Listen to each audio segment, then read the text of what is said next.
کم یہ ریڈیو پاکستان ہے۔ سمرہ یوسف سے خبریں سنیے۔ اہم خبروں کا خلاصہ۔ وزیر اعظم نے آج باکو میں موسمیاتی لاہے عمل سے متعلق سربراہ اجلاس COP29 سے خطاب کرتے ہوئے کہا ہے کہ پاکستان کو موسمیاتی تبدیلی سے متعلق منصوبے پورے کرنے کے لیے عالمی تعاون درکار ہے۔ جاپان نے پاکستان میں سیلاب سے نمٹنے کے منصوبے کے لیے $1 کروڑ 80 لاکھ سے زائد کی منظوری دی ہے۔ وفاقی اور سندھ حکومتوں نے تجارت کے فروغ کے لیے کیٹی بندر پورٹ مشترکہ طور پر تعمیر کرنے کا فیصلہ کیا ہے۔ اور غزہ میں اسرائیلی فوج کے جاری حملوں میں مزید 47 فلسطینی شہید ہو گئے۔ اور اب خبروں کی تفصیل۔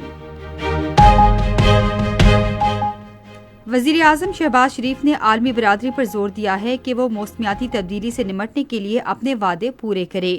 انہوں نے آج باکو میں موسمیاتی لاہے عمل سربراہ کانفرنس COP29 سے خطاب کرتے ہوئے افسوس ظاہر کیا کہ گزشتہ سربراہ کانفرنسز میں کیے گئے مالی امداد کے وعدے ابھی تک پورے نہیں کیے گئے ہیں۔ وزیر اعظم نے زور دیا کہ موسمیاتی تبدیلی سے نمٹنے کے لیے مالی امداد گرانٹس کی صورت میں دی جائے۔ موسمیاتی تبدیلی سے متاثر ہونے والے ترقی پذیر ممالک پر قرض کا بوجھ نہیں ڈالنا چاہیے۔ انہوں نے پاکستان میں 2022 کے سیلاب سے ہونے والی تباہی کے حوالے سے کہا کہ پاکستان ان ممالک میں سے ایک ہے جس کا عالمی سطح پر زہریلی گیسوں اور آلودگی پھیلانے میں حصہ 20% سے کم ہے، تاہم وہ اب بھی موسمیاتی تبدیلی کے منفی اثرات سے متاثر ہے۔ انہوں نے کہا کہ حکومت نے مجموعی توانائی کا 60% صاف ذرائع سے پیدا کرنے کے لیے ٹھوس اقدامات کیے ہیں اور اس دہائی کے آخر تک 30% گاڑیوں کو بجلی پر منتقل کر دیا جائے گا۔ وزیر اعظم نے کہا کہ پاکستان کو موسمیاتی تبدیلی سے نمٹنے کے اپنے منصوبوں پر عمل درآمد کے لیے عالمی تعاون کی ضرورت ہے۔ جاپان نے پاکستان میں سیلابی صورتحال سے نمٹنے کے انتظام کے منصوبے کے لیے $1 کروڑ 85 لاکھ کی گرانٹ کی منظوری دی ہے۔ اس حوالے سے جاپان اور پاکستان کی حکومتوں کے درمیان دستخط کی تقریب آج اسلام آباد میں ہوئی۔ وزارت اقتصادی امور کے سیکرٹری ڈاکٹر کاظم نیاز اور پاکستان میں جاپان کے سفیر مٹسوہیرو واوڈا نے اپنی متعلقہ حکومتوں کی جانب سے دستاویز پر دستخط کیے۔ منصوبے کا مقصد سیلاب کی درست پیشگوئی اور اس سے نمٹنے کی کارروائیوں کو بہتر بنانا اور بنیادی ڈھانچے سمیت جانی اور معاشی نقصان کے خطرے کو کم کرنا ہے۔ سینتاس میں سیلابی صورتحال سے نمٹنے کے انتظام کے منصوبے کو جاپان کے بین الاقوامی تعاون کے ادارے کے ذریعے پایہ تکمیل تک پہنچایا جائے گا۔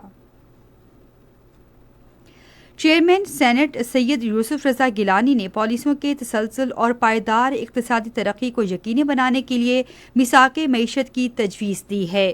آج راولپنڈی میں ایک تقریب سے خطاب کرتے ہوئے انہوں نے کہا کہ ملک کی اقتصادی ترقی میں تاجر برادری کا کردار قابل ستائش ہے۔ انہوں نے کہا کہ ملک میں جدت کو فروغ دینے اور روزگار کے نئے مواقع پیدا کرنے کے لیے جدید ٹیکنالوجی انتہائی اہمیت کی حامل ہے۔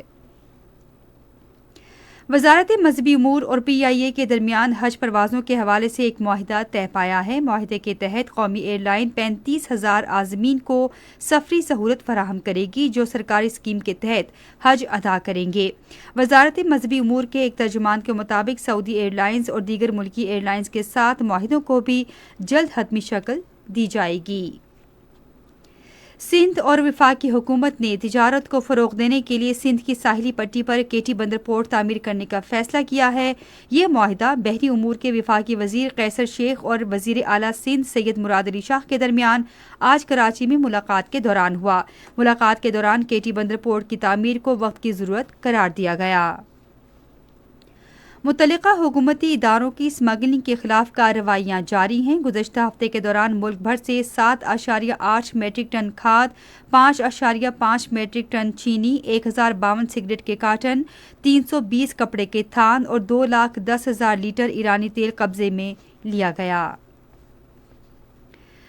غزہ کے مختلف علاقوں میں گزشتہ 24 گھنٹے کے دوران جاری اسرائیلی بمباری کے نتیجے میں مزید 47 فلسطینی شہید ہو گئے۔ گزشتہ سال اکتوبر سے اب تک شہید فلسطینیوں کی تعداد 43,600 سے تجاوز کر گئی ہے۔ پاکستان اور آسٹریلیا کے درمیان 3 میچوں کی سیریز کا پہلا T20 کرکٹ میچ کل برسبن میں کھیلا جائے گا۔ میچ پاکستانی وقت کے مطابق دن 1 بجے شروع ہوگا۔ اس سے پہلے پاکستان نے آسٹریلیا کے خلاف 3 ایک روزہ بین الاقوامی میچوں کی سیریز جیتی ہے۔ اسی کے ساتھ خبریں ختم ہوئی۔ مزید خبروں اور تجزیوں کے لیے آئیے ہماری ویب سائٹ radio.gov.pk پر اور فیس بک کے link radio Pakistan news official پر براہ راست ویڈیو اسٹریمنگ بھی ملاحظہ کیجیے۔